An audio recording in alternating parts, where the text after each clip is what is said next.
நண்பர்கள் அனைவருக்கும் என்னுடைய அன்பான பணிவான வணக்கம். என் பெயர் ஜான். நான் ஒரு குடிநோயாளி. எல்லாமல்ல இறைவனோட அருளாலையும் தோழமையில இணைந்து செயல்படுவதால் நான் பெற்றுக்கொள்ளக்கூடிய அனுபவம், தெம்பு, நம்பிக்கை ஆகியவற்றாலும் இன்னைக்கு ஒரே ஒரு நாள் நான் குடிக்கல, தெளிவா, மன நிறைவா, அமைதியா வாழ என்னாலான எல்லா முயற்சிகளையும் செய்து கொண்டிருக்கின்றேன். கோயம்புத்தூர் ஒருங்கிணைப்பு மனசாட்சியின் தீர்மானத்தின் அடிப்படையில டெய்லி ராத்திரி 9:30 to 10:30 மணி ஆன்லைன் மீட்டிங்ல நாம 24 மணித்துளிகள் ஒரு நாள், 24 hours a day அப்படின்ற புத்தகத்துல இருந்து ஒவ்வொரு நாளும் ஒவ்வொரு பக்கமாக எடுத்து வாசிச்சு அதற்கான விளக்கத்தையும் கலந்தாய்வையும் செய்து இந்த கூட்டத்தை நடத்தி கொண்டிருக்கின்றோம். இன்றைக்கு அதன் தொடர்ச்சியாக நாம அடைந்திருக்கிற பக்கம் ஜூன் மாதம் 20ஆம் நாள். இந்த ஜூன் மாதம் 20ஆம் நாளுக்கான பக்கத்தை முதல்ல வாசிச்சு அதற்கு அப்புறமாக அதோடைய விளக்கத்தை பார்த்து கலந்தாய்வு செய்து இந்த கூட்டத்தை நிறைவு செய்வோம். ஜூன் 20 சிந்தனையை வாசிக்கிறதற்கு நண்பர் சொக்கலிங்கம் அவர்களை அன்போட பணியோட அழைக்கிறேன். சொக்கலிங்கம். ஜூன் 20. தேங்க்யூ. 24 மணித்துளிகள் ஒரு நாள். ஜூன் 20. தோழமையின் இன்றைய சிந்தனை. தோழமையின் நற்செய்தியை நமது சக மனிதர்களுக்கு எடுத்துச் செல்லும் பணியை செய்ய நாம் அழைக்கப்படும் போது அப்பணியை முழுமையான விருப்பத்துடனான தயார் நிலையில் நாம் இருக்க வேண்டும். தன்னலத்திற்கும் தன் முனைப்பிற்கும் அப்பாற்பட்ட ஓர் உயர்ந்த நோக்கத்திற்காக நமது வாழ்க்கையை நாம் வாழ வேண்டும். ஒவ்வொரு நாளும் நாம் செய்ய வேண்டிய பணி ஏதோ ஒன்று இருந்து கொண்டே இருக்கும். நாம் தோழமையின் செயல் திட்டத்தில் இருந்து ஏராளமாக பெற்றுக்கொண்டுள்ளோம். இதனால் ஒவ்வொரு புதிய நாளையும் நல்ல ஒழுங்கான திசையில் வாழ்வதற்கான நோக்கம் மற்றும் வழி குறித்த அகக்காட்சி நம்மில் நிச்சயமாக இருக்கும். வாழ்க்கையை ஒவ்வொரு நாளும் வாழ்வதற்கான சரியான நோக்கத்தை நமக்குள் கொண்டு செயல்படுவோம். அந்த நோக்கம் நம் தன்னலத்தையும் தன் முனைப்பையும் விட உயர்ந்ததாக இருக்க வேண்டும். இன்று என் வாழ்வின் நோக்கம் என்ன? இன்றைக்கான தியானம். நம்பிக்கையின் கண்களுடன் இறையருட் பேராற்றலின் நல்ல ஒழுங்கான வழிகாட்டுதலை காண்பது பொருள் ஈட்டுவதற்கான வழிகளை அறிந்து கொள்வதற்காக அல்ல. நாம் நம்முள் அவநம்பிக்கை கொண்டிருக்கையில் இறையருட் பேராற்றலது நல்ல ஒழுங்கான வழிகாட்டுதலை செயலில் கொண்டு வர முடியவே முடியாது. இறையருட் பேராற்றலின் நல்ல ஒழுங்கான வழிகாட்டுதல் மீது என் அகத்தில் நான் கொள்ளும் உறுதியான நம்பிக்கையின் விளைவாக பல அதிசயங்கள் என் குணக்கோளாறுகள் மாற்றப்படுவதன் மூலம் நிகழ்த்தி காட்டப்படும். இறையருட் பேராற்றலுக்கு அந்த சக்தி உண்டு. அனைத்து அதிசயங்களும் எனது குணங்களில் இறையருட் பேராற்றல் கொண்டு வரும் மாற்றங்களின் மூலமாக மட்டுமே நிகழ்த்தப்படுகின்றன. இறையருட் பேராற்றலின் சக்தி தோல்வியே காணாது. ஆனால் இறையருட் பேராற்றலின் நல்ல ஒழுங்கான வழிகாட்டுதலை உறுதியாக நம்பி அதற்கு பணிந்து செயல்படாத மனிதர்கள் வாழ்வில் அந்த அதிசய மாற்றங்கள் நிச்சயமாக வெளிப்பட மாட்டார். இறையருட் பேராற்றலின் சக்தி அகத்தில் நம்பிக்கை உடையோருக்கு மட்டுமே கிட்டுகின்ற ஒன்றாக அமைந்திருக்கும். இறையருட் பேராற்றலின் செயல்பாடுகளை நம்பிக்கையுடனான கண்களால் மட்டுமே காண முடியும். இத்தகைய அகக்காட்சி நான் வாழும் விதத்தில் அதிசயத்தக்க மாற்றங்களை நிகழ்த்தி காட்டுகின்றன. இன்றைக்கான பிரார்த்தனை. இறையருட் பேராற்றலின் செயல்பாட்டினை எனது அகத்தில் கொள்ளும் நம்பிக்கையின் கண்களால் காண்ட வேண்டுமென வேண்டுகின்றேன். அத்தகைய அகக்காட்சியின் மூலம் என் வாழ்வில் அதிசயத்தக்க மாற்றங்களை கொண்டு வர வேண்டும் எனவும் மன்றாடுகின்றேன். நன்றி இறைவா. நன்றி சார். நன்றி சொக்கலிங்கம். நண்பர்கள் அனைவருக்கும் மீண்டும் ஒருமுறை என்னுடைய அன்பான பணிவான வணக்கங்களை தெரிவித்துக் கொள்றேன். என் பெயர் ஜான். நான் ஒரு குடிநோயாளி. எல்லாமல்ல இறைவனோட அருளாலையும் தோழமையில இணைந்து செயல்படுவதால் நான் பெற்றுக்கொள்ளக்கூடிய அனுபவம், தெம்பு, நம்பிக்கை ஆகியவற்றாலும் இன்னைக்கு ஒரே ஒரு நாள் நான் குடிக்கல, தெளிவாக, மன நிறைவாக, அமைதியாக வாழ என்னாலான எல்லா முயற்சிகளையும் செய்து கொண்டிருக்கின்றேன். என்னுடைய குடி நாட்கள்ல, அதுலயும் ரொம்ப பீக்ல குடிச்சிட்டு இருந்த நாட்கள்ல, 39 வயசுல குடிக்கிறது நிறுத்தினேன். இப்போ ஒரு 33, 34 வயசு இந்த ரேஞ்சில, அதாவது குறைக்கு ஒரு 6 வருஷங்களுக்கு முன்னாலெல்லாம் குடிக்கிறது நிறுத்தணும் அப்படின்ற விருப்பம், அதை பத்தி நான் சிந்திச்சது கூட கிடையாது. 6 வருஷங்கள்ல எப்படியாவது இந்த சனியனை விட்டுறணும் அப்படின்னு நினைப்பேன். ஆனா ஆரம்ப காலகட்டத்துல எனக்கு குடிக்கிறது நிறுத்தணும் அப்படின்ற விருப்பம்லாம் அதை பத்தி நான் யோசிச்சதே கிடையாது. அதே மாதிரி என்னுடைய குடி நாட்கள்ல என்னுடைய வாழ்க்கைய ஏதாவது ஒரு குறிப்பிட்ட நோக்கத்துக்காக வாழணும், ஒரு இலக்கை நோக்கி முன்னேறதுக்காக வாழணும் அப்படின்லாம் நான் நினைச்சதே கிடையாது. என்னுடைய இலக்கு என்ன? நல்லா சம்பாதிக்கணும், நல்லா ஊர் சுத்தணும், நல்லா குடிக்கணும், விதவிதமா ட்ரெஸ்ஸ போடணும், ஊர் சுத்தி நல்லா சினிமா பார்க்கணும், நல்லா சைட் அடிக்கணும், இப்படிப்பட்ட நோக்கம் தான் இருந்தது ஒழிஞ்சு எனக்குன்னு முன்னேறி ஒரு இலக்கு அடையணும், இந்த சாதனையை சாதிக்கணும் அப்படின்லாம் நான் நினைச்சதெல்லாம் கிடையவே கிடையாது. கண்டிப்பா கிடையாது. என்னுடைய குடி நாட்கள்ல எவ்விதமான நோக்கமும் இல்லாம தான் நான் செயல்பட்டு வாழ்ந்து கொண்டிருந்தேன். இது வெளிப்படையான உண்மை. எனக்கு இன்னும் நோக்கம்லாம் ஒண்ணும் பெருசா இருந்ததே கிடையாது. காலையில எழுந்த உடனே என்ன தோணும்? குடிக்கிறது. காசு இருக்கா? காசு இருந்தா ஓகே, ஓரளவுக்கு அமைதியா இருப்பேன். காசு இல்லைன்னா எப்படிடா காசு தேத்துறது? யாருகிட்ட கேட்கறது? கடன் கேட்கறதா அல்லது ஏதாச்சும் ஆட்டையை போடுறதா? என்ன செஞ்சாது குடிக்கிறதுக்கு பணம் ஆகணுமே அப்படின்னு யோசிப்பேன். என்னுடைய உடலுக்கு தேவைப்படும் சுகங்கள், அந்த பொருள் உடல் என்பது ஒரு பொருள் தானே, இந்த பொருளுக்கு தேவைப்படக்கூடிய சுகங்களை, போதை உட்பட பல சுகங்களை எப்படா அழிச்சுக்கிறது அப்படின்ற ஒரு நோக்கத்தை தவிர வேற எந்த நோக்கமும் என் வாழ்க்கையில நான் இருந்ததாக எனக்கு ஞாபகமே இல்லை. கண்டிப்பா இல்ல. இப்ப தோழமையில இணைஞ்சதுக்கு அப்புறமாக தோழமை பரிந்துரைக்கக்கூடிய 12 படிகள் அடங்கிய மீட்பு செயல் திட்டத்தை உறுதியாக நம்பி அந்த செயல் திட்டத்திற்கு பணிந்து செயல்பட ஆரம்பிச்சதுக்கு பின்னால வாழ்க்கையில ஒரு குறிப்பிட்ட இலக்கை நோக்கி முன்னேறணும், இந்த வழிமுறைகளை பின்பற்றியதன் பலனாக ஒரு ஆன்மீக விழிப்புணர்வை பெற்றோம். அந்த விழிப்புணர்வை பெற்று அதை தக்க வச்சு கொள்றதுக்காக அந்த விழிப்புணர்வை சக மனிதர்களுக்கு பகிர்ந்து கொடுக்க முயற்சி பண்ணணும். இப்போ ஒரு நோக்கம் இருக்கிறது ஃபெலோஷிப்குள்ளார வந்ததுக்கு அப்புறம் தான் எனக்கு தெரிஞ்சது. அந்த நோக்கத்தை உடனே நான் ஏத்துக்கொண்டுட்டேனா அப்படின்றது அடுத்த கேள்வி. அப்படிலாம் ஒன்னும் ஏத்துக்கொள்ளல. ஆனா ஒரு நோக்கம் இருக்கு. நான் ஒரு ஆன்மீக வளர்ச்சி, ஒரு ஆன்மீக விழிப்புணர்வு நிலைய, தன்னுணர்வு நிலையை நோக்கி முன்னேறணும் அப்படின்ற நோக்கத்தை தோழமை எனக்கு பரிந்துரைக்குது அப்படின்றது எனக்கு புரிஞ்சுது. தோழமையில என்னுடைய சக மனிதர்களுக்கு பணி செய்து கிடப்பதை என்னுடைய வாழ்க்கையை நோக்கமாக திருத்தி அமைத்துக் கொள்ள வேண்டும் என்ற பரிந்துரை எனக்கு சொல்லப்படுகிறது. 12வது வழிமுறையில இந்த வழிமுறைகளை பின்பற்றியதன் பலனாக ஒரு ஆன்மீக விழிப்புணர்வை பெற்றோம். இந்த விழிப்புணர்வை மற்ற குடிநோயாளிகளுக்கு எடுத்துக்கூற முயற்சித்தோம் அப்படின்னு அது சக மனிதர்களுக்கு, கஷ்டப்படுற நண்பர்களுக்கு பணி செய்து கிடக்க வேண்டும் அப்படின்ற ஒரு நோக்கம் இருக்கிறது வருது.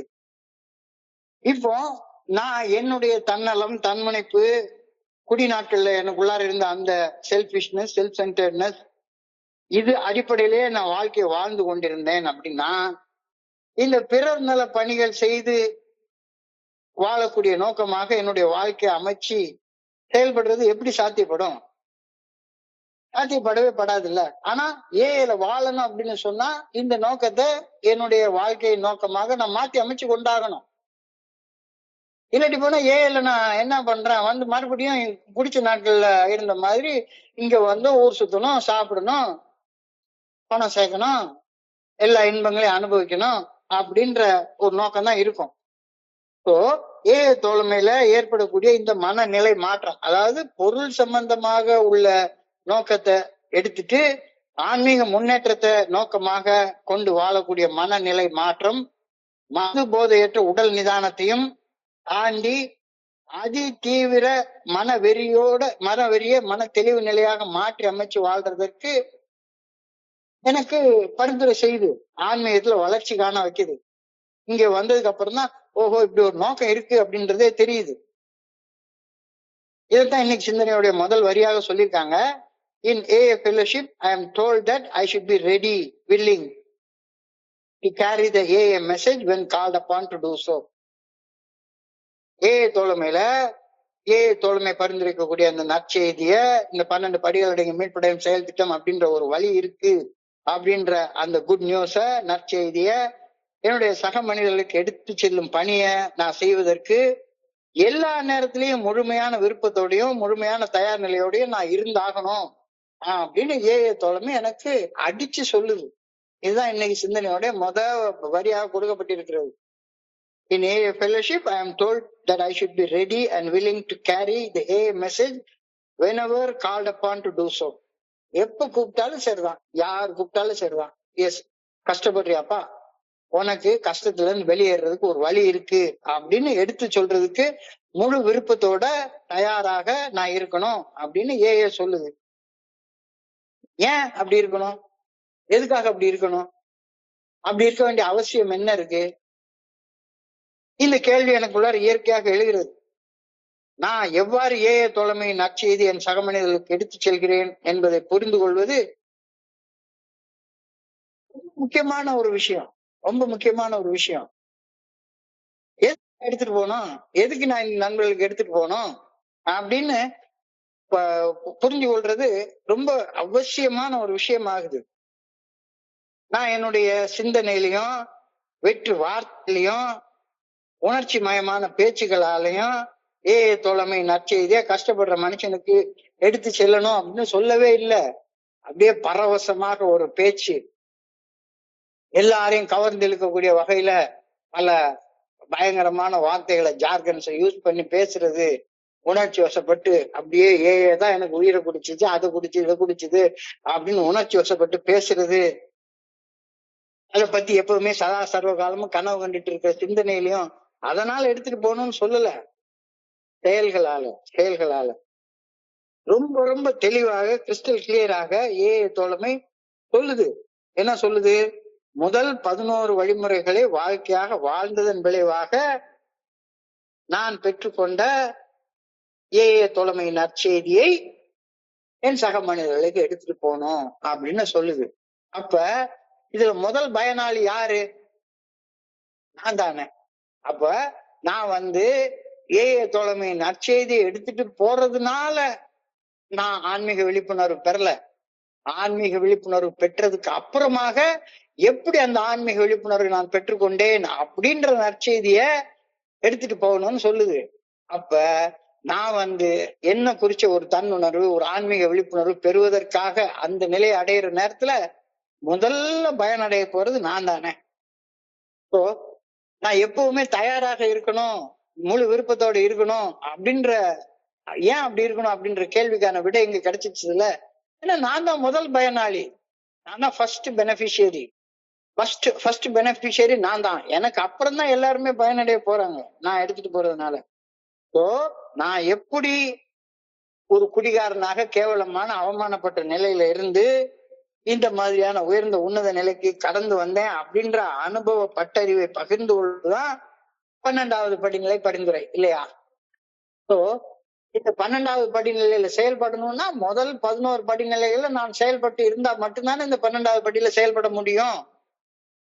முதல் 11 படிகள்ல செயல்படாம யாருமே 12வது படியில செயல்பட முடியாது அப்படின்னு தெளிவா சொல்லுது. சும்மா வெற்று வார்த்தைகளால தோழமை நற்செய்தியை எவராலையும் எடுத்துட்டு போக முடியாது. என்னால சத்தியமா எடுத்துட்டு போக முடியாது. வெறும் வெற்று வார்த்தையில ஏன்னு ஒண்ணு இருக்கு, அந்த கூட்டம் ஒண்ணு இருக்கு அப்படின்னு தோழமையுடைய வெறுமன மீட்டிங் நடக்கிற மெசேஜ் எல்லாம் ஃபார்வர்ட் பண்ணிட்டு இருக்கிறதுனால நான் 12 ஸ்டெப் ஒர்க்க பண்ணிடுறேன் அப்படின்னு யாராவது நினைச்சாங்க அப்படின்னு சொன்னா அவங்க கனவுலையும் கற்பனையிலையும் வாழ்ந்து கொண்டிருக்காங்கன்னு தான் அர்த்தம். காத்தால எந்திரிச்ச உடனே டெய்லி ரிஃப்ளெக்ஷனை போஸ்ட் பண்ணிட்டேன், அங்க இருந்து இதை கட் அண்ட் பேஸ்ட் பண்ணிட்டேன், இந்த மீட்டிங் நடக்கிற செய்தியை போட்டேன், அனிவர்சரி நடக்கிற செய்தியை போட்டேன், அதனால நான் 12 ஸ்டெப் ஒர்க் பண்ணிட்டேன் அப்படின்னு யாராவது நினைச்சாங்க அப்படின்னு சொன்னா அவங்க கனவு உலகத்துல வாழ்ந்து கொண்டிருக்காங்கன்னு தானே அர்த்தம். வெறும் சிந்தனையாலையும் வார்த்தையாலையும் தோழமை நற்செய்தியை யாருக்கும் எடுத்துட்டு போயிட முடியவே முடியாது. அழகா அழுத்தமா வலியுறுத்தி இந்த இடத்துல தெளிவா சொல்றாங்க. ஆனா நான் தோழமை நற்செய்தியை எடுத்து செல்வதற்கு முழுமையான விருப்பத்துடனான தயார் நிலையில இருக்கணும். அது மாறவே மாறாது. இப்போ தயார் நிலையில ஏன் இருக்கணும் அப்படின்ற கேள்விக்கான பதில் கிடைச்சிருச்சுது. ஏன்னா அப்படி முழு விருப்பத்துடனான தயார் நிலையில இருக்கிறப்ப நான் கொஞ்சம் கொஞ்சமா மெருகேறிக்கிட்டே போறேன், வாழ்க்கையில வளர்ச்சி கண்டுட்டே போறேன் அப்படின்ற கருத்து இப்ப தெரியுது. Sharing the message refers to sharing of my experience of practicing the 12-step recovery program, the strength I gain out of the result of the practicing the steps, and in the hope and the hope I get out of it. அதாவது AA தோழமையின் செயல் திட்டத்தை வாழ்க்கையாக வாழ்ந்த அனுபவத்தை, அதாவது நிகழ்காலத்துல AA தோழமையின் செயல் திட்டத்தை வாழ்க்கையாக வாழ்ந்த அந்த அனுபவத்தால கிடைச்ச தெம்பு, அந்த தெம்பால கிடைச்ச எதிர்காலம் ஒளிமயமாக இருக்கும் அப்படின்ற நம்பிக்கை, இத என்னுடைய சக நண்பர்களோட பகிர்ந்து கொள்வது என்னுடைய வாழ்க்கையில எனக்கு ஒரு புதிய நோக்கத்தை கொடுக்குது, புதிய ஒரு பர்பஸ் கொடுக்குது. இந்த பர்பஸ் இதுவரைக்கும் அந்த பர்பஸை நான் தெரிஞ்சிட்டதே கிடையாது. அப்ப ஒரு நல்ல வாழ்க்கையை வாழ்ந்துட்டு அந்த வாழ்ந்த அனுபவத்தை நான் என்னுடைய சக மனிதர்களோட பகிர்ந்து கொள்ளணும் அப்படின்ற இந்த கருத்து என்னுடைய வாழ்க்கைக்கு ஒரு புதிய ஒரு செயல் நோக்கத்தை கொடுக்குது. ரொம்ப ஒரு அடிப்படை சிந்தனை எனக்கு சொல்றாங்க. இப்ப இந்த நோக்கம் மறுபடியும் எனக்காக என்னுடைய தன்னலம் தன்முனைப்ப வச்சுக்கிட்டு செய்ய முடியுமா? கண்டிப்பா முடியாது. சோ இந்த பர்பஸ் ஆஃப் ஏஏ லைஃப், இந்த நோக்கம் என்னுடைய தன்னலத்தையும் தன்முனைப்பையும் கடந்த ஒரு செயல் நோக்கம். Purpose beyond self.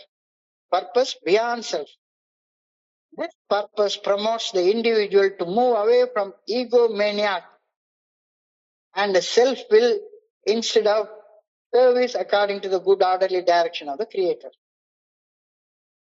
So இந்த பர்பஸ் நான் ஒரு ஏஏ தோழமை நற்செய்திய சக மனிதர்களுக்கு எடுத்து செல்லக்கூடிய முழுமையான விருப்பத்தோடையும் தயார் நிலையோடையும் இருக்கணும் அப்படின்றது என்ன? என்னுடைய தன்னலத்தையும் தன்முனைப்பையும் கடந்த ஒரு செயல் நோக்கம். தன்னலத்தையும் தன்முனைப்பையும் வச்சுக்கிட்டு இந்த செயலை செய்யவே முடியாது. This purpose promotes the individual to move away from egomaniac and the self-will instead of service according to the good orderly direction of the creator. தன்முனைப்பால உந்தப்பட்டு பைத்தியக்காரனை போல நான் செயல்பட்டு இருந்த போது, தன்னலத்தால உந்தப்பட்டு தன்முனைப்பால உந்தப்பட்டு ஒரு பைத்தியக்கார மாதிரி நான் செயல்பட்டு இருந்த அந்த குடி நாட்கள்ல பிறர் நல பணிகளை நான் மேற்கொள்வதை சிந்திக்க கூட முடியாது. வெஞ்சு போனா என்ன சொல்லுவேன், யாராச்சும் ஒருத்தர் எனக்கு குவார்டர் பாட்டில் வாங்கி கொடுத்தானா திருப்பி ஒரு குவார்டர் பாட்டில் வாங்கி கொடுப்பேன், அவ்வளவுதான். அல்லது அவன் ஹாஃப் பாட்டில் வாங்கி கொடுப்பானா அப்படின்னு சின்ன மீனை போட்டு பெரிய மீனை பிடிக்கிறதுக்காக நான் ஏதாவது செய்வேன்னு ஒளிஞ்சு, நான் வாழ்க்கையுடைய ஒரு நல்ல நோக்கத்தோட வாழணும் அப்படின்னா செல்ஃபிஷ்னஸையும் செல்ஃப் சென்டர்னஸையும் வச்சுக்கிட்டு என்னால ஒரு நல்ல நோக்கத்தோட வாழ முடியாது. Active readiness always. எப்பவுமே செயல்திறன் மிக்க தயார் நிலை, ஆக்டிவா. வெறும் பேச்சுல இல்ல. யார் வந்தாலும் சரி அவங்கள்ட்ட என்னுடைய அனுபவத்தை பகிர்ந்து கொள்ளக்கூடிய முழுமையான விருப்பத்துடனான தயார் நிலை, செயல்திறன் மிக்க தயார் நிலை, ஆக்டிவ் ரெடினஸ் ஆல்வேஸ். அப்ப எனக்குள்ளார ஒரு சேவை கட்டமைப்பு, பணி செய்து கிடக்கக்கூடிய கட்டமைப்பு என்ன அறியாம உருவாயிடுது. இப்போ இந்த இடத்துக்கு வர்றது என்னுடைய ஒரு சர்வீஸ் ஸ்ட்ரக்சர்ல அடங்கிடுது, சேவை கட்டமைப்பு. சோ ஏஏ தலைமையில நான் பணி செய்து கிடப்பது வாழ்க்கையுடைய ஒரு முக்கியமான புதிய நோக்கமாக மாற்றம் அடைகின்றது. இங்க வந்துட்டா இதை தவிர வேற செய்யறதுக்கு எனக்கு வேற வேலையே கிடையாது அப்படின்ற கருத்து இந்த இடத்துல அழகாக சொல்லப்படுகிறது. அதுதான் இன்னைக்கு சிந்தனையில சொல்லியிருக்காங்க. Live for some purpose greater than yourself. Live for some purpose greater than yourself. வெறுமனை சாப்பிட்டு டாய்லெட்டை நிறைக்கிறதுக்காக நான் இந்த பூமியில இறைவனால படைக்கப்படல. ஊர் சுத்துறதுக்காகவும் இனப்பெருக்கம் செய்யறதுக்காகவும் நான் இந்த பூமியில படைக்கப்படல. ஆனா எனக்கு ஒரு காலத்துல அது ஒண்ணு மட்டும்தான் நோக்கமாகவே தெரிஞ்சுது. So live for some purpose greater than yourself. இந்த புதிய நோக்கத்தின்படி வாழ நான் உறுதியாக தீர்மானம் எடுத்து செயல்படும் போது, உறுதியான தீர்மானம் எடுத்து முழுமையான விருப்பத்தோடையும் தயார் நிலையும் இருக்கும்போது, எனக்கு அத்தகைய பணி செய்யக்கூடிய வாய்ப்புகள் 1க்கு 10ஆக வந்து கொண்டே இருக்கின்றன. வந்து கொண்டே இருக்கின்றன. பணி செய்ய எங்க வாய்ப்பு இருக்கு? நீ தயாராக இரு, வாய்ப்பு தானா வந்துகிட்டே இருக்கும். வந்துகிட்டே இருக்கும். வந்துகிட்டே இருக்கும். எனக்கு பணி செய்யறது இப்ப நேரம் தான் பத்தாது. வாய்ப்புகளுக்கு பஞ்சமே இல்லை. ஒரு நேரத்துல நான் என்னடா வாய்ப்பே வரமாட்டேங்குது, யாருக்கு போய் நான் பணி செய்யறது அப்படின்னு சொல்லி கேட்டேன்னா, ஒன்னா ரெண்டா ஏகப்பட்ட வாய்ப்புகள் வந்துகிட்டே இருக்குது. ஸோ ஒரு புதிய நோக்கத்தின்படி வாழ நான் உறுதியாக தீர்மானம் எடுத்து செயல்பட முழுமையான விருப்பத்துடனும் தயார் நிலையிலும் இருக்கும்போது, அவ்வாறு பணி செய்து கிடந்து வாழ்வதற்கான வாய்ப்புகள் வாழ்க்கையில அன்றாடம் வந்த வண்ணம் இருக்கின்றன. இத இன்னைக்கு அழகா சொன்னாங்க. Each day I will have something to work for. ஒரு நாள் ஏதாச்சும் ஒண்ணு எனக்கு புதுசு புதுசா வந்துகிட்டே இருக்கும். வாய்ப்புகள் என்னை அன்றாடம் கடந்து செல்வதை காண்கின்றேன். எவ்வளவு போனு, எவ்வளவு நண்பர்கள் கேட்கிறாங்க, உலகத்துல எவ்வளவு கஷ்டப்பட்டு இருக்காங்க. இன்னைக்கு ஒரு புதிய நண்பரை பார்த்தேன், வாழ்க்கையில ஃபர்ஸ்ட் டைம் சந்திக்கிறேன். அவர் கூட ஒரு மணி நேரம் டைம் ஸ்பெண்ட் பண்றப்ப எனக்கு எவ்வளவு மகிழ்ச்சியாக இருக்குது. அந்த நண்பர் என்கிட்ட ரொம்ப உறுதியாக சொல்லிட்டு போனாரு, சார் நீங்க ஏஏ மீட்டிங் வந்து இவ்வளவு பெருசா இருக்கா, நான் கண்டிப்பாக நாளையில இருந்து வர முயற்சி பண்றேன் அப்படின்னு சொல்லிட்டு போனாரு. ஸோ அவர் வர்றாரு வரல, அது அவருக்கு ஆண்டவர் கொடுக்கக்கூடிய நேரம் பொறுத்தது. ஆண்டவன் நிர்ணயிக்கிற நேரத்தை தவிர காலத்தையும் இடத்தையும் நிர்ணயிப்பது கடவுள் மட்டும்தான். எந்த நேரத்துல ரெக்கவர் ஆகணும், எந்த இடத்துல ரெக்கவர் ஆகணும் அப்படின்றது இறைவனுடைய தீர்மானம். அது தனி மனிதனாகிய நான் செய்யக்கூடிய தீர்மானம் இல்லை. ஆனா நான் இந்த ஏஏ தோழமையின் நற்செய்திய அடுத்தவங்களுக்கு எடுத்து செல்ற முழு விருப்பத்தோடையும் முழு தயார் நிலையிலையும் நான் இருக்கிற நேரத்துல எனக்கு மன நிறைவு உள்ளுக்குள்ளார ஏற்படுது அப்படின்றத நல்லா புரியுது. ஸோ பிறர் நல பணிகளை பணிவோட செய்யப்பட வாய்ப்புகளுக்கு பஞ்சமா என்ன? வாய்ப்புகள் எல்லாம் பஞ்சமே கிடையாது. எனக்கு வாய்ப்பு கிடைக்கல அப்படின்னா யாரும் சொல்ல முடியாது. வாய்ப்புகளுக்கு எக்கச்சக்கமா பார்த்தோம்னா ஏஏ மீட்டிங்கோட டாஸ்மாக் கடையில தான் கூட்டம் ஜாஸ்தி இருக்கு. வாய்ப்புகள் வந்தடைந்த வண்ணம் இருந்துகிட்டே இருக்கும். ஏஏ தோழமை பரிந்துரைக்கக்கூடிய 12 படிகள் அடங்கிய மீட்படையும் செயல் திட்டத்துல அந்த செயல் திட்டத்தின் பரிந்துரைப்படி வாழும் அந்த பயிற்சியை செய்து வாழ்றப்ப அந்த கால அளவு அதிகரிக்க அதனால நான் பெற்றுக்கொள்ளக்கூடிய பலன்களும் அதிகரிச்சுட்டே போகும். நான் ஏஏ தோழமையில வந்த அன்னைக்கு இருந்த ஆற்றலுக்கும் இன்னைக்கு எனக்கு செயல்பட்டு இருக்க ஆற்றலுக்கும் நிறைய வித்தியாசம் இருக்கு. ஏஏ தோழமைப்படி அந்த பரிந்துரைப்படி வாழ்றதால எதிர்காலம் எப்படி இருக்கும் அப்படின்றது குறிச்ச ஒரு விஷன், ஒரு காட்சி தெளிவா அழகா தெரியுது. நான் ஒரு காலத்துல எப்படி செத்து போவேன் அப்படின்னா எனக்கு ஒரு இது இருந்தது. இன்னைக்கு இந்த தோழமையில இவ்வளவு நண்பர்கள் இருக்கிற நேரத்துல, இவ்வளவு நண்பர்களுடைய பிரேயர் எனக்கிட்ட இருக்கிற நேரத்துல கண்டிப்பாக ஒரு அசிங்கமான அகாலமான மரணம் எனக்கு வராது. கண்டிப்பாக வராது, நிச்சயமாக வராது. அப்போ இந்த விஷன் ஏஏ தோழமை பரிந்துரைக்கக்கூடிய இந்த 12 படிகள் அடங்கிய மீட்படையும் செயல் திட்டத்தை வாழ்க்கையாக வாழக்கூடிய காலம் அதிகரிக்க என்னுடைய எதிர்காலம் குறிச்சு அந்த விஷன், அந்த அகக்காட்சி கிறிஸ்டல் கிளியரா தெரிஞ்சுக்கிட்டே வருது. தெளிவாக தெரிய ஆரம்பிக்குது. விஷன் அகக்காட்சிகளை தெளிவாக தெரிய ஆரம்பிக்கும் போது இறையர் பேராற்றல் அந்த அகக்காட்சிகள் எதிர்காலத்துல நான் என்ன நிலையை அடையணுமோ அந்த நிலையை அடைவதற்கு இன்னைக்கு நான் என்ன செய்யணும் அப்படின்ற நல்ல ஒழுங்கான வழிகாட்டுதலையும் கிறிஸ்டல் கிளியரா காட்டிக்கிட்டே இருக்கு. நீங்க என்ன செய்யணும், 9:30 மணிக்கு மீட்டிங்கு கரெக்டா உட்காரு. 9:30 மணி மீட்டிங்ல என்ன செய்யணும் அதை காலையில எந்திரிச்ச உடனே ஒரு தடவை எழுந்த உடனே ப்ரேயர் பண்ணிட்டு மெடிடேஷன் பண்ணிட்டு ஒரு காஃபியை குடிச்சிட்டு அதை எடுத்து போஸ்ட் பண்ணு. போஸ்ட் பண்ணதுக்கு அப்புறமாக அதை எடுத்து திரும்ப ஆழமாக படிச்சு பாரு. அது குறிச்சு உள்ள வெவ்வேறு பிக் புக்லயோ வேற 12 என்ன எழுதி இருக்குது அப்படின்றத கொஞ்சம் ஆழமாக படிச்சு பாரு. ஸோ என்னுடைய அகக்காட்சிகள் எதிர்காலம் நல்லா இருக்கும் அப்படின்ற அகக்காட்சிகள் தெளிவாக தெரியிறப்ப அந்த எதிர்காலத்துல உள்ள நிலையை நான் அடையிறதற்கு இன்னைக்கு நான் என்ன செய்யணும் அப்படின்ற அந்த குட் ஆர்டர்லி டைரக்ஷன், நல்ல ஒழுங்கான வழிகாட்டுதல், அதுவும் தெளிவா தெரிய ஆரம்பிக்குது. அதுவும் தெளிவாக தெரிய ஆரம்பிக்குது. எவ்வளவு அழகான ஒரு வார்த்தையில எழுதியிருக்காரு. I have received so much from the programme that I should have a vision that gives my life direction and a purpose for each day, and let us make that purpose something greater than just our own better selves. இந்த program AA fellowship எனக்கு உயிரையே கொடுத்திருக்கு. செத்து போயிருக்க வேண்டிய எனக்கு உயிரே கொடுத்திருக்கு, என்னென்னமோ கொடுத்திருக்கிறது. ஸோ என்னுடைய ஃபியூச்சர் நல்லா இருக்கும் அப்படின்ற விஷனை கொடுத்திருக்கிறது. அப்படின்ற நேரத்துல அந்த விஷன்னால இன்னைக்கு நான் என்ன செய்யணும் அப்படின்ற குட் ஆர்டர்லி டைரக்ஷனே எனக்கு கொடுக்குது அப்படின்னு தெளிவா சொல்றாரு. A vision that gives my life direction and a purpose for each day. ஒவ்வொரு நாளும். ஸோ என்னுடைய வாழ்க்கையில தனிப்பட்ட அகக்காட்சிகளை அன்றாடம் நான் வாழ்றதுக்கு வெறுமன எதிர்வினையாற்றி வாழ்வதில் இருந்து நோக்கமுள்ள செயல்பட்டு வாழும் வாழ்க்கைக்கு உருமாற வைக்கின்றது. வெறுமனை இப்ப எதுக்கு எடுத்தாலும் ரியாக்ட் பண்றதே இல்லை. கோவம் வந்தா உடனே கோவப்பட்டு கெட்ட வார்த்தை பேசுறது, பயம் வந்தா ஓடி ஒளிஞ்சிக்கிறது, பொறாம வந்தா புறம் பேசுறது, சந்தேகம் வந்தா வேவு பாக்குறது, காம உணர்ச்சி வந்துட்டா ரூமை பூட்டி போட்டுட்டு போன் பிக்சர் பாக்குறது, அல்லது எங்கேயாச்சும் ஒரு இடத்துல காசு விட்டு எங்கேயாச்சும் ஆள் கிடைக்குமான்னு தேடி தேடி அலையிறது.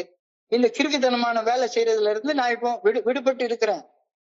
நன்கு வரையறுக்கப்பட்ட ஒரு அகக்காட்சி, ஒரு விஷன், ஒரு நல்ல ஒழுங்கான வழிகாட்டுதலாக எனக்கு செயல்பட்டு எனது நீண்ட கால இலக்குகளை அடைய இன்னைக்கு நான் என்ன செய்யணும் அப்படின்றத தெளிவா காட்டுது. Yes, you have a vision. நீண்ட கால இலக்கு ஒண்ணு கண்ணுக்கு தெரியுது. அந்த நீண்ட கால இலக்கை நோக்கி முன்னேறுவதற்கு இப்ப நான் என்ன செய்யணும், இப்ப இந்த நேரத்துல இந்த மொமெண்ட்ல நான் என்ன செய்யணும், இந்த கணத்துல நான் என்ன செய்யணும் அப்படின்றது தெளிவாக தெரியுது. அப்ப அகக்காட்சி காண்றதுன்றது வெறுமன கனவு காண்றது கிடையாது, கதை எழுதுறது கிடையாது. அகக்காட்சி காண்பது என்பது கொள்கையோடு ஒத்து போகும் முடிவுகளை எடுப்பதற்கான ஒரு கட்டமைப்பை எனக்கு வழங்குது. ஸோ நான் குடிக்காம இருக்கணும், 12 படிகளுடைய மீட்புடைய செயல் திட்டத்தை வாழ்க்கையாக வாழணும். அப்ப அது என்னுடைய கொள்கை. அப்ப என்னுடைய விஷன் இந்த கொள்கையோடு ஒத்து போகக்கூடிய செயல்களை செய்வதற்கு ஏற்ற முடிவுகள் எடுப்பதற்கு ஒரு அழகான கட்டமைப்பை இந்த விஷன் வழங்குது எனக்கு. Identify core values and passions. உன்னுடைய ஆழமான உனக்குள்ளார என்ன மதிப்பு இருக்கு, அந்த மதிப்பு மிக்க வாழ்க்கை நீ வாழ்றியா அப்படின்னு உன்னையே கேட்டுக்கோ. சும்மா வாழ்ந்தான் செத்தான் அப்படின்னு வாழக்கூடாது அப்படின்னு ஏஏல நமக்கு சொல்லி தர்றாங்க. என்னுடைய வாழ்க்கையில அடிப்படை மதிப்பு என்ன, கோர் வேல்யூ என்ன, அடிப்படை நோக்கத்தை அடைய செய்யும் செயல்கள் தவிர வேற எதுலையும் உன்னுடைய ஆற்றலை விரயம் செய்யாதே. ஆற்றல் இல்லாம இல்ல, ஆற்றல்லாம் இருக்கு, எல்லாருக்கும் இருக்கு. உணர்வுகள் தானே ஆற்றல். ஒவ்வொரு மனுஷனுக்கும் உள்ளார ஏற்படக்கூடிய கோபம், பயம், பொறாமை, சந்தேகம், காமம், இது எல்லாமே ஆற்றல். இந்த ஆற்றல் எல்லாமே உன்னுடைய வாழ்க்கையுடைய அடிப்படை நோக்கத்தை அடைவதற்கு செய்யும் செயல்களுக்காக மட்டுமே பயன்படுத்தப்பட வேண்டும். பயத்தை பயன்படுத்து. எதுக்கு? தப்பு செய்யறதுக்கு பயப்படு. கடவுளை கும்பிடுறதுக்கு பயபக்தி தேவை. ஆனா ஐயோ எனக்கு இப்ப நாளைக்கே சாவு வந்துருமோ அதுக்கு பயப்படாத. நாளைக்கு என்கிட்ட இருக்கிற பணம் எல்லாம் போயிருமோ, நாளைக்கு செத்து போயிடணும் அப்படின்னு பயப்படாத. அடிப்படை நோக்கத்தை அடைய செய்யும் செயல்கள் தவிர வேற எதிலும் உன்னுடைய உணர்வுகள் உனக்கு தரக்கூடிய ஆற்றலை விரயம் செய்யாதே.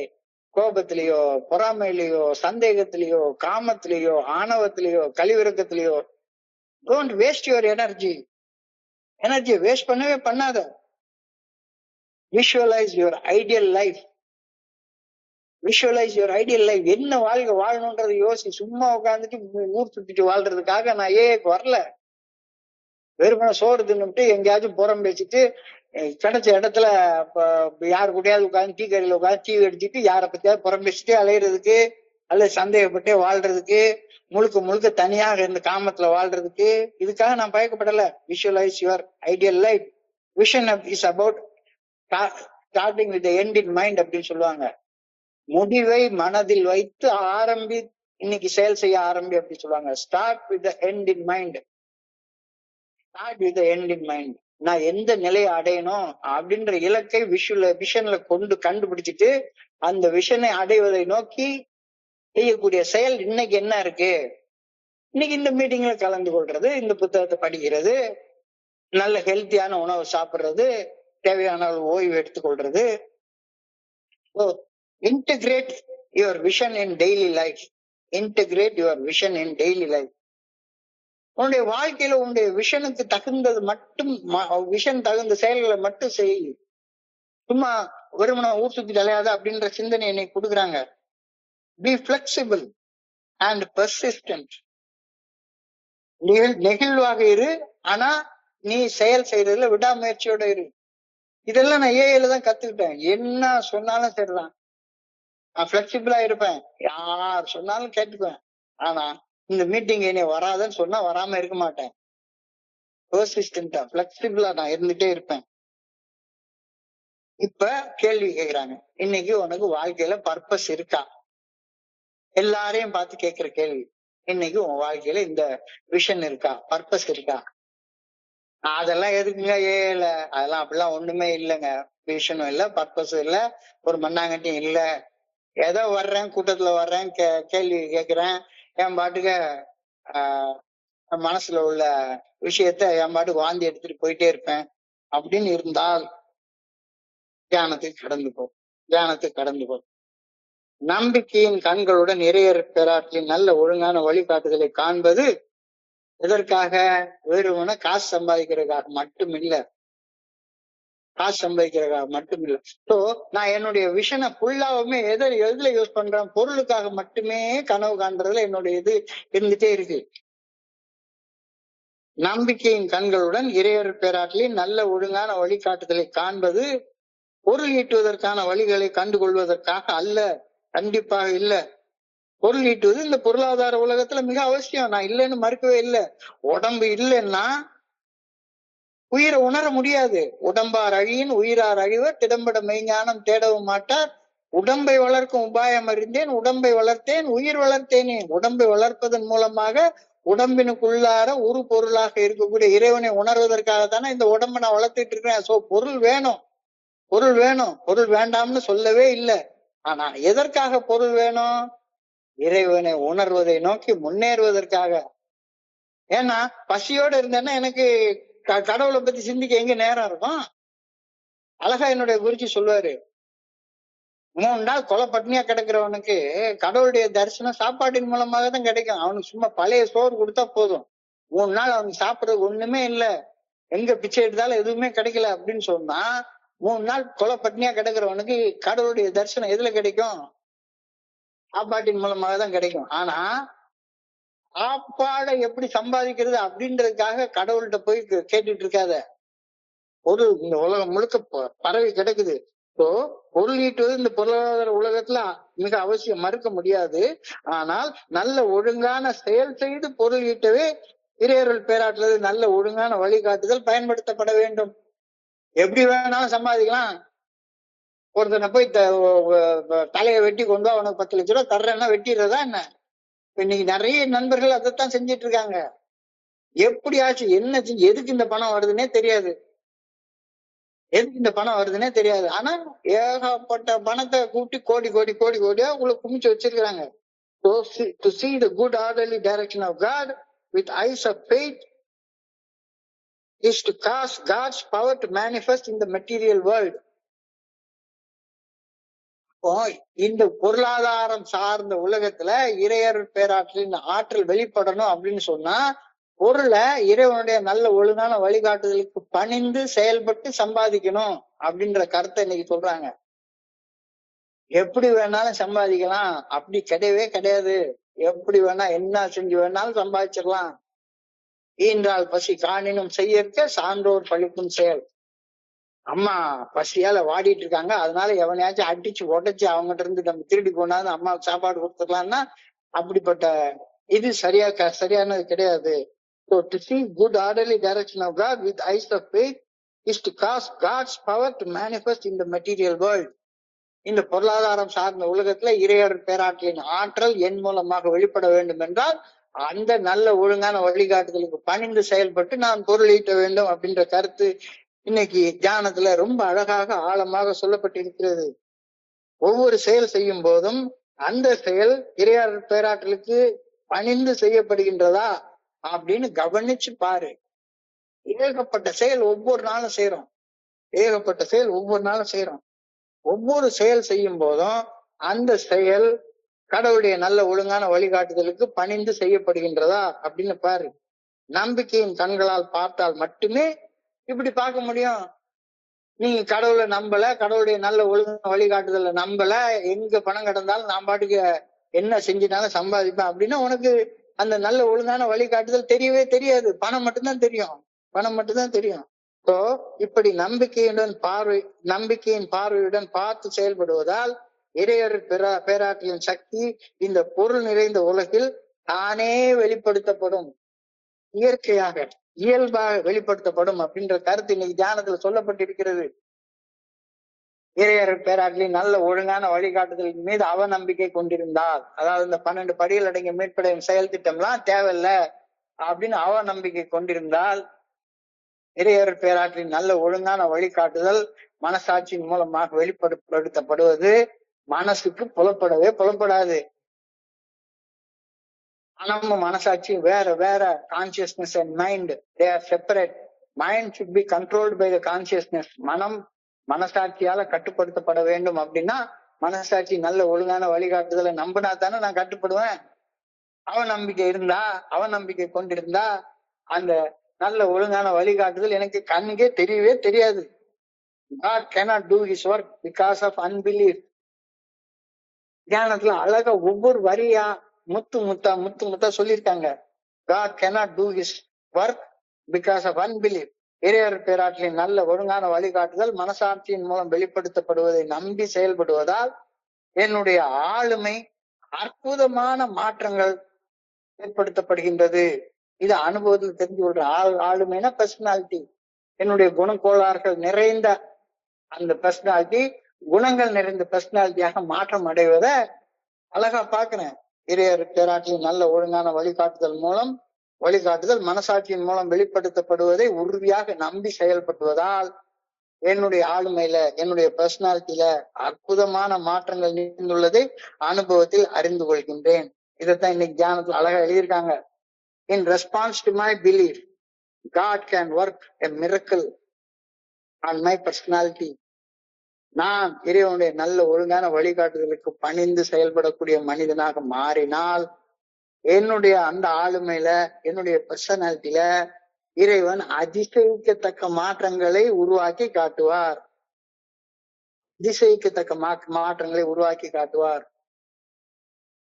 All miracles happen in the realm of the personality and are caused by and based on the belief in God's never failing power. இறைவனுடைய சக்தி ஒரு நாளும் தோத்து போறதே கிடையாது. இறையர் பேராற்றலுடைய சக்தி ஒரு நாளும் தோத்து போறது கிடையாது. ஆனா நம்பிக்கை இல்லைன்னா அந்த சக்தியை நம்மளால பயன்படுத்தவே முடியாது. அப்ப நம்பிக்கை என்பது இறைவனுடைய நல்ல ஒழுங்கான வழிகாட்டுதல் மேல வைக்கக்கூடிய நம்பிக்கையை தானே நம்பிக்கைன்னே சொல்றோம். நான் இறைவனை நம்புறேன், ஆனா அவருடைய நல்ல ஒழுங்கான வழிகாட்டுதலை நம்பலன்னா அதுக்கு பேர் என்ன நம்பிக்கை? So in response to my belief, God can do miracles in my personality. All miracles happen in the realm of the personality and are caused based on belief in God's never-ending power. நான் வைக்கக்கூடிய நம்பிக்கை அந்த நம்பிக்கை எது? நான் செய்யக்கூடிய கர்மங்களுக்கான வினைகளை நான் அனுபவிப்பேன் அப்படின்ற நம்பிக்கை. நான் என்ன செயல் செய்யறேன்னா அந்த செயல்களுக்கான செயல் விளைவுகளை நான் அனுபவிப்பேன். கர்ம வினைகளை அனுபவிப்பேன், ஊழ் வினைகளை அனுபவிப்பேன். அப்போ நல்ல விளைவுகளை அனுபவிக்கணும்னு நினைச்சா நல்ல செயல்களை செய்யு, நம்பி செய்யு, நம்பி செய்யு. நீ நல்ல செயல் செஞ்சுட்டு கெட்ட விளைவுகள் ஒரு நாள் நடக்காதுன்னு நம்பி செய்யு. கெட்ட செயல்கள் செஞ்சுட்டு நல்ல விளைவுகள் ஒரு நாள் நடக்காதுன்னு நம்பி செய்யு. நம்பிக்கை என்பது ஒவ்வொரு செயலுக்கும் ஒரு விளைவு உண்டு அப்படின்னு நம்புறதுக்கு பேர் தானே நம்பிக்கை. அழகா சொல்லியிருக்காங்க. இப்போ என்னுடைய ஆளுமையில எப்ப அதிசயங்கள் நடக்கும்? மிகப்பெரிய கேள்வி, மிகப்பெரிய கேள்வி. நம்பிக்கையின் விளைவாக மட்டும்தான் அதிசயங்கள் நடக்கும். நம்பிக்கை என்பது இறைவன் பேராற்றுடைய நல்ல ஒழுங்கான வழிகாட்டுதல், மனசாட்சியின் மூலமாக வெளிப்படுத்தப்படுவதை உறுதியாக நம்பி மனசாட்சி உறுத்தும் செயல்களை செய்யவே செய்யாமலும் மனசாட்சி சரியென சொல்லும் செயல்களை செய்தே செய்தும் வாழும் பணிவான வாழ்க்கையின் விளைவாக பெறக்கூடியதுதான் இந்த ஆளுமையில ஏற்படக்கூடிய மாற்றங்கள், பர்சனாலிட்டி சேஞ்சஸ். பர்சனாலிட்டி சேஞ்ச் அப்படின்னு ஆல்பில் சிசிக்ல ஃபர்ஸ்ட் பக்கத்துல எழுதியிருப்பாரு. ப்ரோஃபவுண்ட் பர்சனாலிட்டி சேஞ்ச். இது எதனால வருது? இறைவனுடைய நல்ல ஒழுங்கான வழிகாட்டுதலை உறுதியாக நம்பி, அது மனசாட்சியின் மூலமாக வெளிப்படுத்தப்படுகின்றது என்பதை உறுதியாக நம்பி, அந்த மனசாட்சிக்கு பணிஞ்சு மனசாட்சி உறுத்தக்கூடிய செயல்களை செய்யாமலும் மனசாட்சி சரின்னு சொல்லக்கூடிய செயல்களை செய்தும் வாழ்வதால ஏற்படக்கூடிய விளைவு. கவனத்தை குவித்து இந்த இதை ஆழ்ந்து தியானம் பண்ணு. மறுபடியும் சொல்றேன், கவனத்தை குவித்து தீர்க்கும் நன்றும் அடுத்தவங்க தந்து வரவே வராது அப்படின்ற ஆழமான உண்மையில கவனத்தை குவிச்சு தியானம் செஞ்சு பாரு, தியானிச்சு பாரு. இறையர் பேராட்டின் ஆற்றல் தோற்கவே தோற்காது. பணிவுடன் செயல்படுவது ஆளுமை மாற்றங்களை, பர்சனாலிட்டி சேஞ்சஸை விளைவிக்காமல் போகவே போகாது. உன் பர்சனாலிட்டி மாறும். But God's power cannot manifest itself in personalities unless those personalities make that power available to him through faith. நம்பிக்கையின் மூலமாக இறையர் பேராட்சியின் சக்தியை பெற்றுக் கொள்ளாதவர்களால, பணியோடு செயல்படாதவர்களால இறைவனுடைய ஆற்றல் அவங்களுடைய செயல்களை வெளிப்பட வாய்ப்பே கிடையாது. நம்பிக்கையுடனான செயல்கள் இல்லைன்னா அந்த ஆளுமையை இறையர் பேராற்றலின் ஆற்றல் வெளிப்படுத்துவது சாத்தியமே கிடையாது. இது சத்தியம், சத்தியம், இது சத்தியம். We can only see God with the eyes of faith, but this kind of seeing produces a greater change in our way of living. நம்பிக்கையோட மனசாட்சிக்கு பணிஞ்சு செயல்பட ஆரம்பிச்சுட்டு அப்படின்னு சொன்னா மாற்றங்கள் நடக்காம இருக்கவே இருக்காது. ஆனா நம்பிக்கை இல்லைன்னா, பணிஞ்சு செயல்படலைன்னா, நான் என் இஷ்டத்துக்கு செயல்படுவேன் அப்படின்னு நினைச்சிட்டு இருந்தேன்னா இந்த ஆளுமை மாற்றங்கள், பர்சனாலிட்டி சேஞ்சஸ் நடக்கவே நடக்காது. So I pray that I may see God with eyes of faith. நம்பிக்கையுடனான கண்களால் இறையர் பேராற்றலை காண வேண்டும் என ஆண்டவா உண்மை பணியோடு வேண்டிக் கொள்கின்றேன். I pray that this seeing will produce a change in my personality. அத்தகைய அகக்காட்சியின் மூலம் என்னுடைய ஆளுமையை மாற்றிக்கொள்ள வேண்டும் என பணியோடு நான் வேண்டுகொள்கிறேன். ஒரு விஷன் வச்சுக்கோ, அந்த விஷனுக்கு தக்கவாறு இன்னைக்கு என்ன செய்யணும் அப்படின்றத உன்னுடைய நம்பிக்கையின் மூலமாக தெரிஞ்சுக்கோ. அந்த செயலை இன்னைக்கு செய்ய கொஞ்சம் கொஞ்சமா நீ உன்னுடைய இலக்கை நோக்கி முன்னேறி போயிட்டே இருப்ப அப்படின்ற கருத்து தெளிவாக சொல்லப்படுகிறது. இன்றைய சிந்தனையை சுருக்கமாக பார்த்தா, என்னுடைய குடி நாட்கள்ல குடிக்கிறது நிறுத்தணும்ன்ற விருப்பமும் கிடையாது, ஒரு நல்ல இலக்கை நோக்கி முன்னேறணும் அப்படின்ற நோக்கமும் கிடையாது. ஆனா ஃபெலோஷிப்ல வந்த உடனே என்னுடைய வாழ்க்கைக்கு ஒரு நோக்கத்தை சொல்லி கொடுத்தாங்க. என்ன நோக்கம்? தோழமை நற்செய்தியை கஷ்டப்படுற மனுஷங்களுக்கு எடுத்து செல்வதற்கு எப்பொழுதும் முழுமையான விருப்பத்துடனான தயார் நிலையில நான் இருந்தாகணும் அப்படின்ற ஒரு கருத்து. அதான ஏடைய பேஸ், ஃபண்டமெண்டல். அப்ப நான் இதை எதுக்காக செய்யணும் அப்படின்ற கேள்வி வருது. எதுக்காக நான் இதை செய்யணும்? எதுக்காக மெசேஜ் நான் எடுத்துட்டு போனோம்? அப்ப மெசேஜ் எடுத்துட்டு போறதுன்றது வெறுமனே சும்மா உட்காந்து இந்த தெருமுனையில நின்றுகிட்டு அல்லேலுயான்னு சொல்லி ஆண்டவர் வர்றாரு நம்பு அப்படின்னு சொல்றதாக இல்ல. உன்னுடைய அனுபவம் தெம்பு நம்பிக்கையை பகிர்ந்து கொள்றதால கேவலமாக அவமானமாக வாழ்ந்த வாழ்க்கைய நான் 12 படிகள் அடங்கிய மேம்படையும் செயல் திட்டத்தை வாழ்க்கையாக வாழ்ந்ததன் மூலமாக ஒரு அற்புதமான வாழ்க்கையாக திருத்தி அமைத்துக் கொண்டதுக்கு பேர் தான் அனுபவம். வாழ்ந்து எடுத்ததுலாம் அனுபவம் எல்லாம் கிடையாது. வாழ்ந்து எடுத்த அனுபவத்தை பகிர்ந்து கொள்றதுனால எவனுமே தெம்பு அடைய போறது கிடையாது, நம்பிக்கை அடைய போறது கிடையாது. நான் வாழ்ந்து எடுத்த நிலையில அசிங்கமா வாழ்ந்து கொண்டிருந்தேன். எனக்கு ஒரு வாழ்வதற்கு ஒரு செயல் திட்டம் வழங்கப்பட்டது. ஒரு நல்ல ஒழுங்கான வழிகாட்டுதல் வழங்கப்பட்டது. அந்த நல்ல ஒழுங்கான வழிகாட்டுதலை வாழ்க்கையாக வாழ்ந்ததன் மூலமாக எனக்கு இவ்வளவு தெம்பு கிடைச்சது, இவ்வளவு நம்பிக்கை கிடைச்சது அப்படின்றத பகிர்ந்து கொள்றதுக்கு பேர் தான் 12 ஸ்டெப். அந்த 12 ஸ்டெப் செய்யறதுக்கு எப்பவும் முழு விருப்பத்தோடு தயாராக இரு அப்படின்னு சொல்லி சொல்லுது. சொல்லுது. So carrying the message refers to sharing my experience of practicing the steps of recovery, the strength I gained out of that practicing, and the hope I received. அது எப்ப உங்களுக்கு தெம்பு கிடைக்கும்? வெறுமன அசிங்கத்தையும் அவமானத்தையும் பகிர்றதுனாலயா ஸ்ட்ரென்த் கிடைக்கும்? அசிங்கத்தையும் அவமானத்தையும் ஆண்டவனுடைய அருளால ஆன்மீக முன்னேற்றமாக திருப்பி அமைச்சு கொண்டதுனாலதானே ஸ்ட்ரென்த் கிடைக்கும். ஸ்ட்ரென்த் கிடைச்சாதானே நம்பிக்கை வரும், நல்லா வாழ முடியுன்ற நம்பிக்கை வரும். அந்த அனுபவம் தெம்பு நம்பிக்கை பகிர்ந்து கொள்றதற்கு எப்பவும் தயாராக இரு. அப்படி தயாராக இருந்தா முதல் பயனாளி நீயாகத்தான் இருப்ப அப்படின்ற கருத்தை இங்க அழகா சொல்றாங்க. ஆக்டிவ் ரெடினஸ் ஆல்வேஸ், செயல்திறன் மிக்க தயார் நிலை. எப்பவுமே ஒரு பணி செய்வதற்காக ஒரு கட்டமைப்பு வச்சுக்கோ. யாரு கூப்பிட்டாலும் இல்லைன்னு மட்டும் சொல்லவே சொல்லாத. பணி செய்வதற்கான வாய்ப்புகள் உனக்கு வந்து சேர்ந்துகிட்டே இருக்கும். Live with some purpose greater than yourself. Each day you will have something to work for.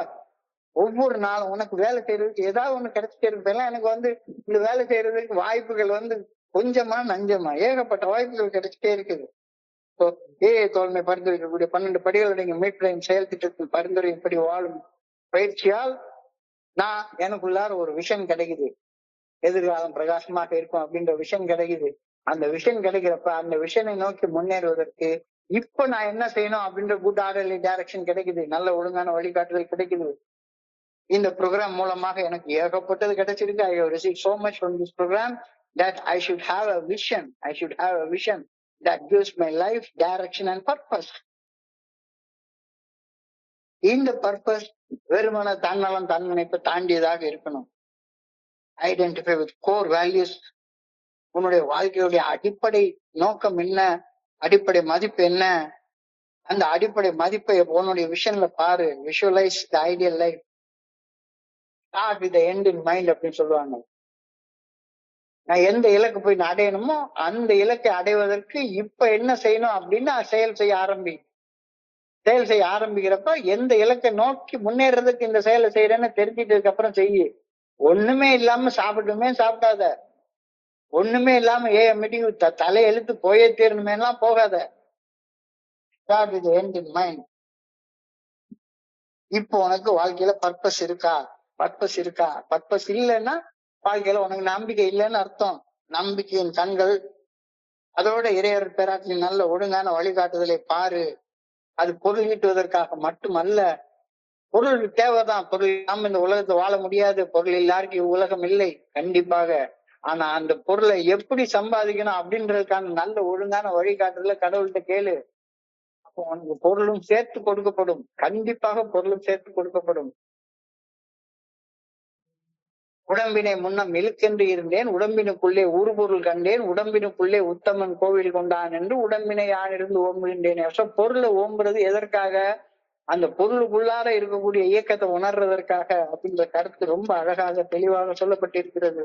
பியூட்டிஃபுல்லா. அவநம்பிக்கை கொண்டிருந்தால் உனக்கு இந்த இது கிடைக்கவே கிடைக்காது. God cannot do his work because of unbelief. இறையர் பேராற்றின் நல்ல ஒழுங்கான வழிகாட்டுதல் மனசாட்சியின் மூலம் வெளிப்படுத்தப்படுவதை நம்பி செயல்படுவதால் எனது ஆளுமை பர்சனாலிட்டி அற்புதமான மாற்றங்களை காண்கின்றது. In response to my belief, God can do a miracle in my personality. யார் எதுல உன்னுடைய அந்த ஆளுமையை கம்ப்ளீட்டா மாத்துறாரு. உன்னுடைய கோளாறு பிடிச்ச மனுஷனாக இருந்தவன குணமுள்ள மனுஷனாக மாத்துறாரு. All miracles happen in the realm of the personality. உன்னுடைய பொருளாதாரத்துல எல்லாம் மாற்றம் பண்றது கிடையாது. உன்னுடைய பர்சனாலிட்டியே மாத்துறாரு. என்னுடைய பர்சனாலிட்டியை மாற்றுறாரு. என்னுடைய ஆளுமைகள்ல எப்படி அதிசயம் நிகழும்? மிகப்பெரிய கேள்வி. நம்பிக்கையின் விளைவாக அதிசயங்கள் நிகழும் அப்படின்ற பதில் சொல்லப்படுகிறது. நம்பிக்கை என்பது இறையர் பேராட்டின் நல்ல ஒழுங்கான வழிகாட்டுதல் மனசாட்சியின் மூலமாக வெளிப்படுத்தப்படுகின்றது என்பதை உறுதியாக நம்பி மனசாட்சி உறுத்தக்கூடிய செயல்களை செய்யவே செய்யாமலும் மனசாட்சி சரி என்று சொல்லக்கூடிய செயல்களை செய்தும் வாழக்கூடிய வாழ்க்கை தான் நம்பிக்கையுடனான வாழ்க்கை. இந்த இடத்துல கவனத்தை குவிச்சு தியானிச்சு பாரு. இறையர் பேராற்றல் தோற்கவே தோற்காது. நம்பு நம்பு. அவர் பின்பற்றி அவருக்கு பணிஞ்சு செயல்படுறோம். ஒரு நாளும் தோத்து போய் நிக்க மாட்டார். rarely have we seen a person fail was thoroughly followed our path அப்படின்னு அழகா சொல்லியிருக்காங்க. நம்பிக்கையுடனான செயல்கள் இல்லைன்னா ஆளுமை மாற்றங்கள் நடக்கவே நடக்காது. ஆளுமை மாற்றங்கள் நடக்கவே நடக்காது. பழைய பர்சனாலிட்டியா இருந்துட்டே இருப்பார். We can only see God with the eyes of faith, but that kind of seeing produces a great change in the personality. So I pray that I may see God with the eyes of faith. நம்பிக்கையுடனான கண்களால் இறையர் பேராற்றலை நான் காண வேண்டும் என ஆண்டவா உண்மை பணியோடு வேண்டிக் கொள்கின்றேன். I pray that this seeing will produce change in my personality. அத்தகைய அகக்காட்சி மூலம் என்னுடைய ஆளுமையை அதிசயிக்கத்தக்க விதங்களில் மாற்றி அமைத்துக் கொள்ள வேண்டும் என ஆண்டவா உண்மை பணியோடு வேண்டிக் கொள்கின்றேன். பிரேயரோட இன்னைக்கு சிந்தனையை முடிச்சிருக்காங்க. மிக ஆழமான சிந்தனை. இந்த சிந்தனையை படிக்கிறப்ப என் மனதை கடன் சென்ற சிந்தனைகளை உங்க கூட பகிர்ந்து கொள்ள இந்த அற்புதமான வாய்ப்பு உருவாக்கி கொடுத்த இந்த குழுவிற்கு என்னுடைய மிக பணிவான நன்றிகளை தெரிவித்துக் கொள்றேன். பொறுமையோட கேட்ட ஒவ்வொரு நண்பருக்கும் என்னுடைய பணிவான நன்றிகள். இந்த இரவு பொழுது நண்பர்களுக்கு இனிமையான இரவாக அமைய இறைவனை பணியோட வேண்டிக் கொள்கின்றேன். நன்றி நன்றி நன்றி நன்றி நன்றி நன்றி நன்றி. வாழ்க வையகம், வாழ்க வளமுடன். Thank you so much, thank you so much. Oh dear Chockalingam, thank you very much.